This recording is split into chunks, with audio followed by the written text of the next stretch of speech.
अस्सलाम वालेकुम। आप अमेज़न पे न्यू हैं और अमेज़न पे आप एफबी होलसेल प्रोडक्ट ढूंढ रहे हैं, तो इसके लिए मैं आज आपको बताऊंगा कि कैसे किस क्राइटेरिया पे आपने अमेज़न में एफबी होलसेल की प्रोडक्ट ढूंढनी है। देखिए, अमेज़न पे इस टाइम तकरीबन यूएसए की मार्केट में तकरीबन 1.5 से पौने 2 करोड़ जो है वो अमेज़न में प्रोडक्ट बिक रही है। सो इन सारी प्रोडक्ट्स में से हमारे लिए कौन सी प्रोडक्ट सूट करती है या हमें कौन सी प्रोडक्ट सेलेक्ट करनी चाहिए, आज हम उस पर डिस्कस करते हैं। तो सबसे पहले बात याद रखें कि जब भी अमेज़न पे कोई प्रोडक्ट आपने फाइंड आउट करनी है, उसकी BSR बड़ा इंपॉर्टेंट है। BSR मतलब बेस्ट सेलर रैंक।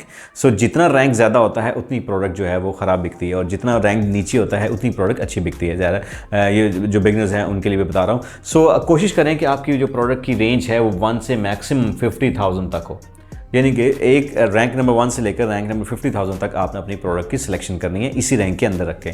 दूसरा जो इसके साथ पैरेलल आपने याद रखना है कि आपकी जो प्रोडक्ट की रेटिंग है वो कम से कम भी 4+ हो। बिकॉज अगर रेटिंग मतलब स्टार जो रेटिंग है वो 4 से 5 के दरमियान में होती है। सो अगर ये रेटिंग रहेगी तो आपकी प्रोडक्ट अच्छी जाएगी। इसका मतलब है कि प्रोडक्ट की जो है कोई रिफंड्स नहीं आ रहे। तो जितनी प्रोडक्ट रेटिंग कम होती जाएगी उसका मतलब होता है उतनी प्रोडक्ट्स की रिफंड्स भी ज़्यादा आ रहे हैं। सेकेंडली थर्डली आपने देखना है कि जो आपकी प्रोडक्ट है, अगर आप बिगिनर लेवल पे करें तो उसमें कुछ रिव्यूज़ भी आए होंगे। सो रिव्यूज़ कम से कम भी 400+ हो। 400+ का मतलब है लोगों ने रिव्यू किया हुआ। इसकी वजह यह है कि कुछ प्रोडक्ट्स, अगर फॉर एग्जांपल एक ऐसी प्रोडक्ट आप सेलेक्ट कर लेते हैं जिसके रिव्यूज़ जो हैं वो 5 हैं या 10 हैं या 20 हैं या 100 के करीब हैं, तो इसका मतलब है कि अभी वो प्रोडक्ट मार्केट फिट नहीं हुई। और अगर कोई प्रोडक्ट अभी मार्केट फिट नहीं है और आप उसको प्रोडक्ट को ख़रीद लेते हैं तो वो प्रोडक्ट हो सकता है कि मार्केट जो है उसको रिजेक्ट कर दे और वो प्रोडक्ट आपके सर पड़ जाए, और वो जो आपने इतनी ज़्यादा उसकी बाइंग की हुई होगी वो प्रोडक्ट सेल ही ना हो रही है। तो कोशिश करें कि ऐसी प्रोडक्ट सेलेक्ट करें जिसकी कम से कम 400+ रेटिंग हो। इसका मतलब है कि वो प्रोडक्ट कम से कम 1 साल से स्टेबल है। और फोर्थली जो आपने चीज़ ऑब्जर्व करनी है वो ये करनी है कि आपकी प्रोडक्ट में कितने FBS सेलर हैं। एटलीस्ट कोशिश करें कि आपके प्रोडक्ट में 3 FBS सेलर्स होने चाहिए। 3 FBS सेलर्स यानी कि फुलफिलमेंट बाय अमेज़न कर रहे हो, लेकिन टोटल नंबर ऑफ सेलर्स जो हैं वो कम से कम भी 5 होने चाहिए या 5+ होने चाहिए। बिकॉज जितने नंबर ऑफ सेलर्स ज़्यादा होते हैं, मतलब आप एक रेंज बना लेते हैं कि इतने नंबर ऑफ सेलर्स होने चाहिए। सो जितने नंबर ऑफ सेलर्स ज़्यादा होते हैं वो प्रोडक्ट उतनी होलसेल की प्रोडक्ट होती है। तो कोशिश करें कि 5 से लेकर मैक्स 20 तक जो हैं वो इसके सेलर्स होने चाहिए। लेकिन ये ऑल डिपेंड करता है कि आपके सेलर्स के साथ साथ पैरेलल देखा जाता है कि सेल्स कितनी है। मसलन अगर आपकी सेल जो है किसी प्रोडक्ट की वो 200 या 300 है और उसके सेलर जो हैं वो 20 हैं, तो वो सूट नहीं करती ऑफ कोर्स। लेकिन अगर एक 20 सेलर्स भी हैं लेकिन प्रोडक्ट की सेल जो है 1000+ है, तो इसका मतलब है वो फिर भी किसी हद तक सूट करती है। सेकेंडली आपने ये देखना है कि उस प्रोडक्ट की वेरिएशन कितनी है।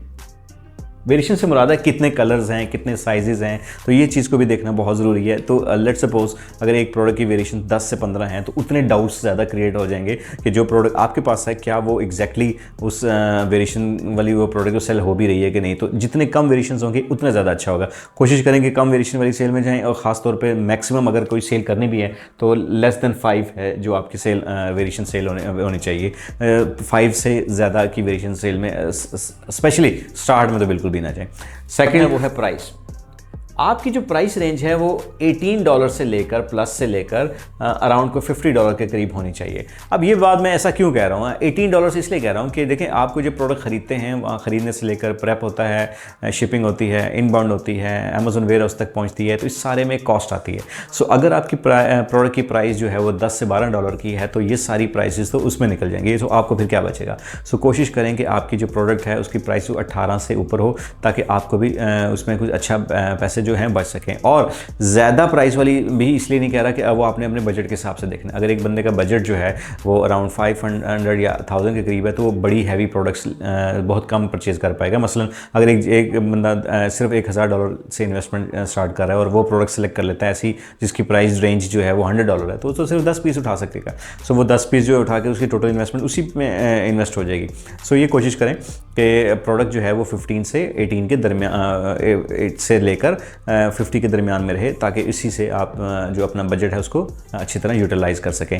अच्छा, ये जितना मैंने आपको क्राइटेरिया बताया है ये सारा यूएसए के मार्केट को फिट करता है। इसी तरह आप यूके की मार्केट में भी क्राइटेरिया को फिट कर सकते हैं, लेकिन उसमें थोड़ा सा कमी बेशी कर सकते हैं। उसमें आप रेटिंग को कम कर सकते हैं, उसमें नंबर ऑफ सेलर्स को थोड़ा सा कम कर सकते हैं।